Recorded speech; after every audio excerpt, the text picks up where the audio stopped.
কত কিছু চাইলাম, পাইলাম না, দিল না আল্লাহ। বলে না আপনার সব দোয়া কবুল, তবে কবুল হওয়ার 3টা সিস্টেম আছে। কয়টা? চান্দুল্লার ভাইয়েরা মনে থাকবে কয়টা?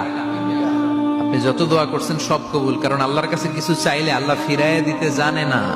আল্লাহ জানেই না কেমনে ফিরাইয়া দিতে হয়। সুবহানাল্লাহ কোন? চাওয়া মাত্রই আল্লাহ বলে অ্যাকসেপ্টেড, যা কবুল, দিব দিব না এটা বলতে জানে না, চাওয়া মাত্রই বলে দিব। 3 সিস্টেম। নাম্বার 1, আপনি আল্লাহর কাছে দোয়া করলেন, চাইলেন, আল্লাহ বলে দিব, বলেই তিনি দিয়ে দেন আর আপনি খুশি হয়ে যান, পেয়ে গেলেন। নাম্বার 2, আপনি আল্লাহর কাছে দোয়া করলেন, চাইলেন, তখনও আল্লাহ বলে দিব, তবে এখন না, সবুর, একটু পরে দিব। কখন দিলে আমার জন্য ভালো, আমার চেয়ে ভালো জানে কে, পরে দিবে।